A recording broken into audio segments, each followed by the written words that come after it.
Hey, good evening, everybody. My name is Alckemy. Welcome to the channel. A while ago, I previously reviewed Logic Pro for iPad, and I had some pretty negative things to say about it. And while I don't think that it's quite up to par yet, I do think that it's actually worth revisiting. Some of the glaring problems still persist with it. For example, the subscription model really annoys me. Some of the audio stuff really annoys me, which we'll cover. But they've also added some things that are significant improvements, such as being able to actually pull up a browser to import multiple samples outside of just this over here on the left. So we're going to be kind of diving in. I'll show you some cool tricks that you can use in order to kind of get around some things that I figured out. I'm also going to be talking about some complaints that I have for this, and if that sounds interesting, then stick around. I don't think I'm going to be doing much sound design today. I'm going to be talking about a lot of theory and a lot of workflow stuff. So if you're somebody that's like maybe brand new to music production and you're like, hey, what the heck am I talking about?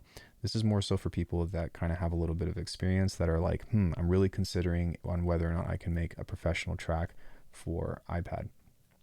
If you are brand new to music production, then you can go watch the original review, because I do think that, updates aside, 90% of what you need to do to make music is possible within Logic Pro for iPad. That other 10% is for people like me, people like my peers of those who do crazy resampling and crazy sound design and printing audio and stuff. And you can do some cool stuff in here, but there are some like really hard limitations that I've had to be really creative to try to, figure out.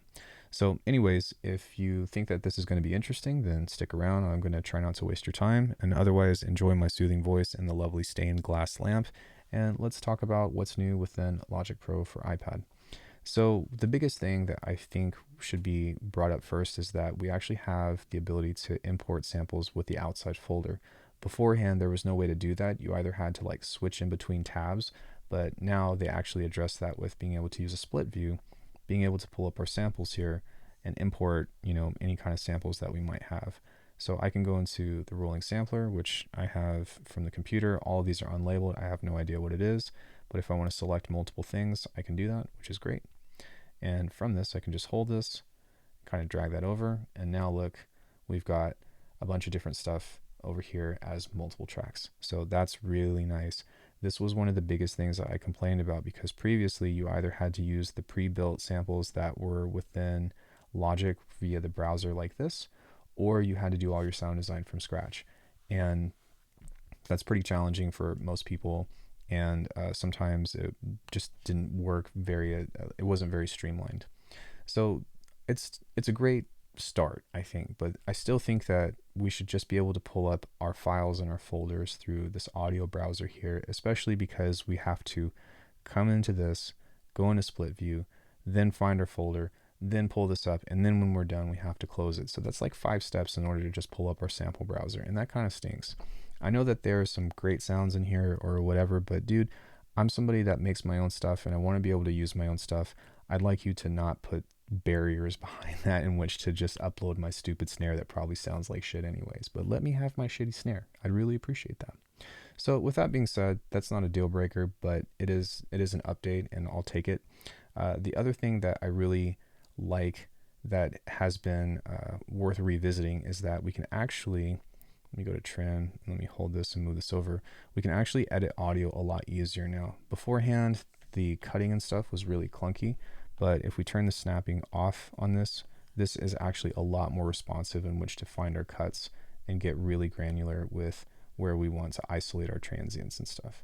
So that's actually really nice, especially because we can kind of just move our cursor and go like this. It feels like a keyboard shortcut to me, and I appreciate that. I really hope that Logic Pro just listens to this video, Apple listens to this video and revisits the way that the audio is treated, though. I don't think it's ever going to happen, to be honest. But the major complaints that I have with this, which they have not fixed, which is kind of like inherent within Logic as a whole, is that, I'll show you. You can time stretch things, which is great. But in order for you to do that, you actually have to like make some really odd sacrifices. And I'll show you what that looks like. So if you turn on the track here, you have to do like per track time stretch modes. So instead of it being per sample, it has to be per track. And so as you can see, this is on the track mode right here. But if I click on the sample and I go into the region, which this is also, just unnecessary menus. It should just be right click, whatever, or you'll see that there's no reverse on here. So what I have to do in order to get the sample to reverse is turn this off and then hit that. And it's like, why can't I just, like, I can't stretch the sample if I do that. And that's like, what's going on here? So what you have to do is you have to reverse the sample, bounce it, then time stretch it, and then move it out of the way. That is just, that's a lot. That's a lot. And it's really unnecessary. So you can do it, but it's just kind of like, what the heck, man? Please fix that. That just makes no sense. It really should be able to just type on this. There should be a reverse thing right here. In fact, I honestly think that it should be a menu option on this to like move your clips or have some kind of taskbar that you can paste over at the top. So anyways, that's my biggest complaint. The thing that is cool about the audio editing or the time stretching is that even though it's based off of the track, some of the warp modes are actually really interesting. And I think that they offer a different flavor than Ableton and Bitwig as a whole. So even if you decide to demo this for 30 days or something, you might want to jump in and see if that kind of sounds cool to you to just mangle audio. I have tried Cubase's, but Cubase's only has like a very limited trial. And so I haven't really gotten deep and down and dirty with how all that works. But the problem with Cubase's is that you can only have 8 insert effects. With this, you can have as many as you want. I think that there's also no bussing in Cubase's unless if they recently added it. So like side chaining was like, you got to get really creative with it or do the FL Studio style thing to where you're drawing an automation. And I'm not about that life. I support all of you who do that, but I'm not going to do that. So let's talk about a trick that's not necessarily new to Logic Pro for iPad, but it's something that I really want to show you because this is something that could be extremely useful. So what we're going to do is we are going to, can I highlight all of these at once? I can't. What I'm going to do is I'm going to tap on this and we're going to go to create a summing stack. And then I'm just going to move all these within a group.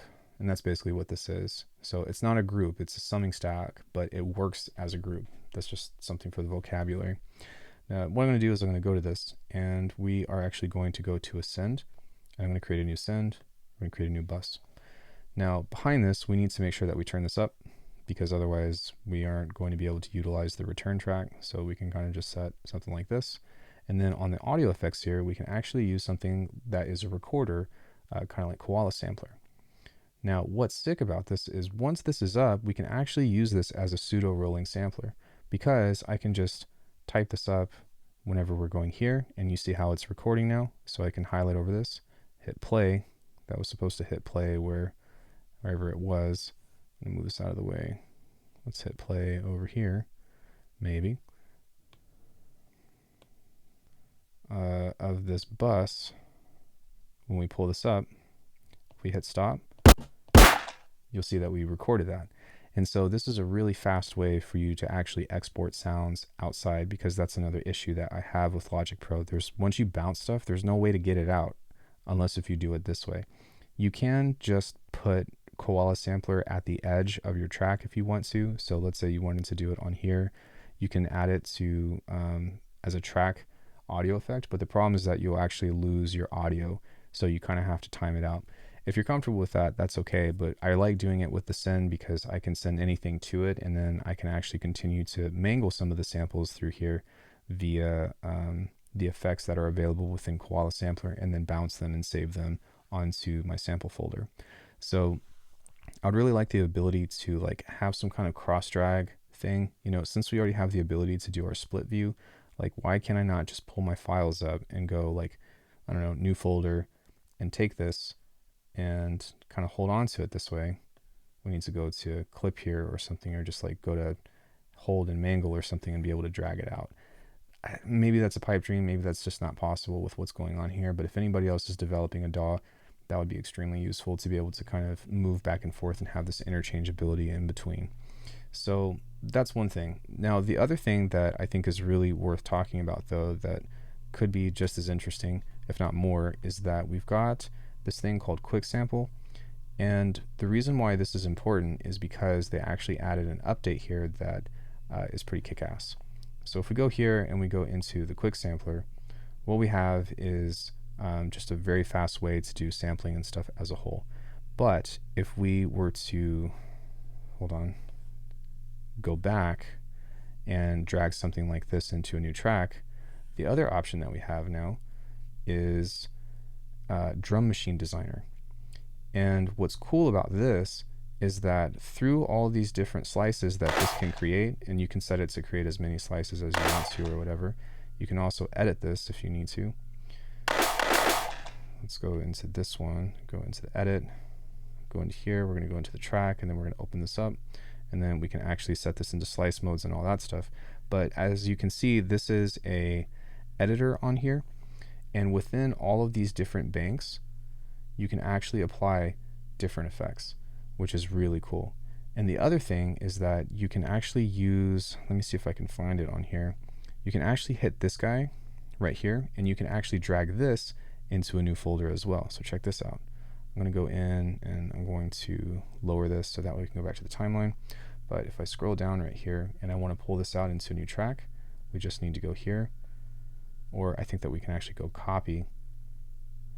So we can go copy, we can go to a new track, which would be right here. Let's go MIDI, and then on this I'm going to paste. And now look, we've been able to replace that. So the reason why this is significant is because not only can we actually have individualized effects on our drum racks, but we can, make a beat or something with a drum rack with, everything, and then isolate our kicks and snares and pull that out, and then just use all that stuff here. And that might be the optimal way to work with this anyways, if you're wanting to do both time stretching and reversing and whatnot. It's just a shame that it has to be through a sampler, because that's just more resources than it particularly needs to be. I guess the other option is that if you want to start reversing stuff, then you can make your beat and then just resample that, and then figure out how you can do like unstretched, or you can reverse it, bounce it, and then stretch it back out. Like there's multiple ways to solve this problem, but as you can tell, it's a little bit inconvenient. So I think that these two updates are probably the most biggest quote-unquote game changers of the update. But I think that even with just those two main things, because the other thing I showed you was just a trick on how to resample, it's kind of worth taking a look at now. I still wish that there were more devices that had modulators and stuff. For example, you can see that there are no modulators available. There are MIDI effects, which is cool. So if you have something like a Felian, or you have, all of these guys in here to kind of get through any kind of sequencer or scaler or whatever, it works a lot like Bitwig, to where you can just pull it up beforehand and that will work.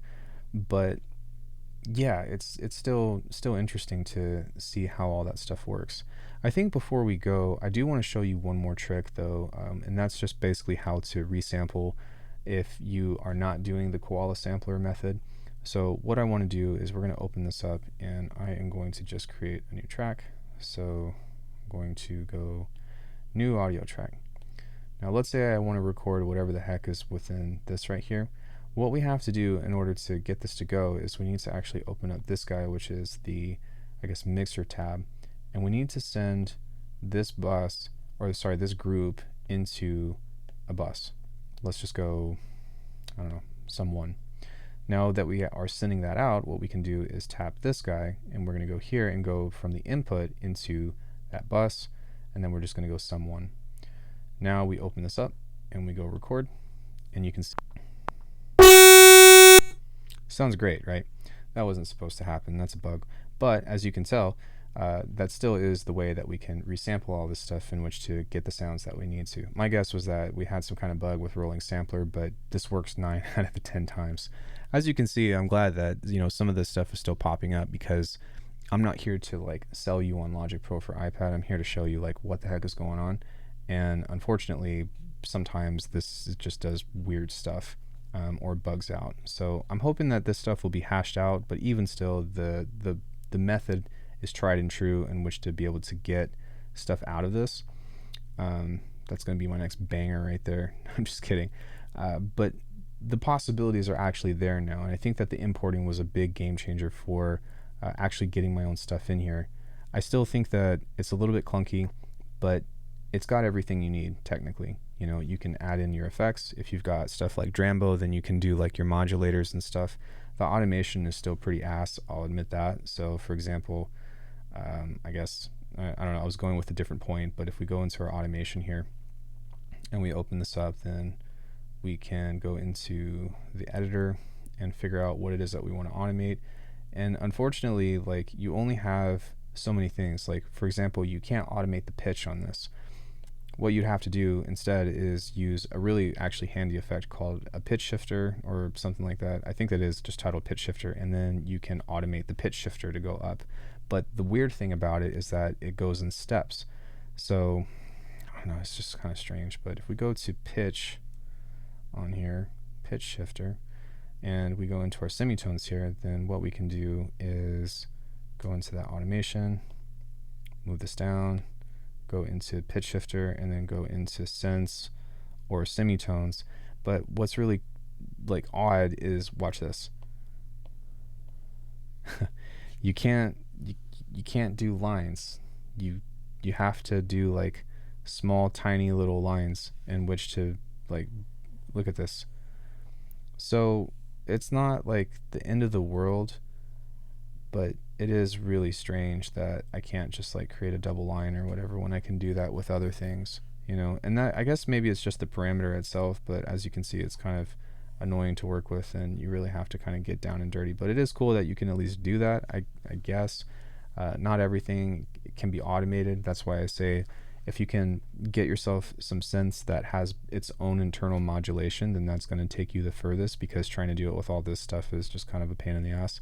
There's no LFO with a lot of this stuff. The things that do have LFOs thankfully have randomizers and whatnot, which I think is pretty neat. So let me get out of this real quick. Does this have an LFO on it? It does not. We can find something else that does, maybe like a phaser or something. And what's cool is that on these, where you can actually pick a shape, so this one does not have a shape, you're just going to have to go in here and figure out which one works for you. Maybe a filter does. Never mind the chicken scratch. Kilter. Nice. Let's try a filter instead. Fucking goofy, man. Let me see here. On this LFO shape, you actually see that it has random, and then some of these actually have smooth random, which is pretty sick. But you really got to go in through everything to figure out what it is that you're doing and figure out like how to align this. But you can only set this with specific things anyways, right? Like, you can't designate it to multiple things. There's no matrix. So my advice to you is, if you're trying to do a lot of complex filtering, then FabFilter Volcano is a great choice.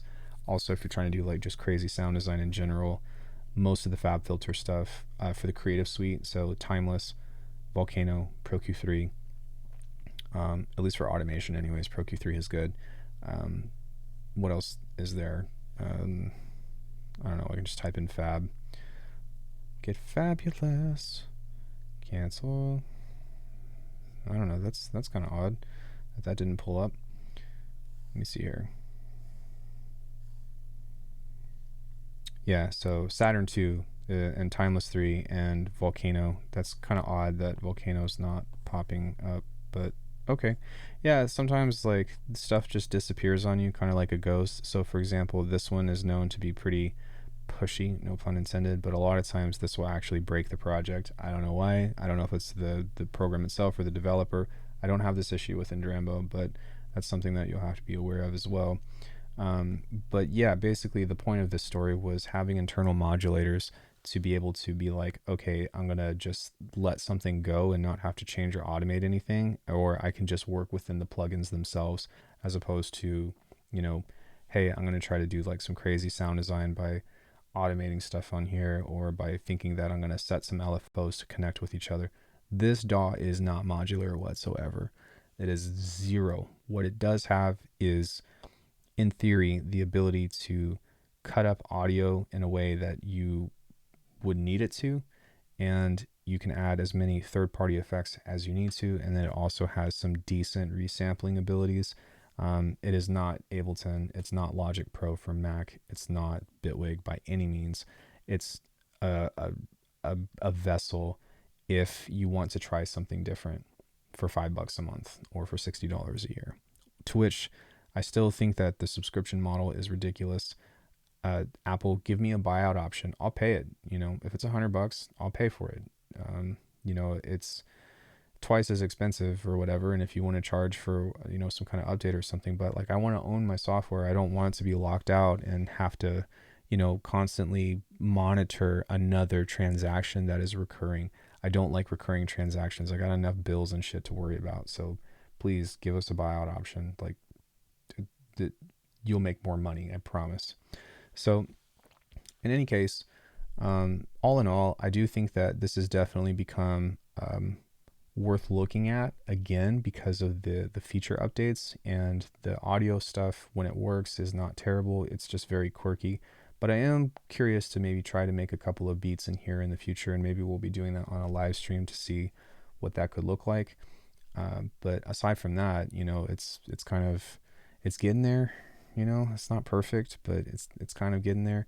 One thing that I still actually really like about this too is flex time or whatever, or flex beat. That thing is actually pretty sick. I wish that it's kind of like gross beat or something.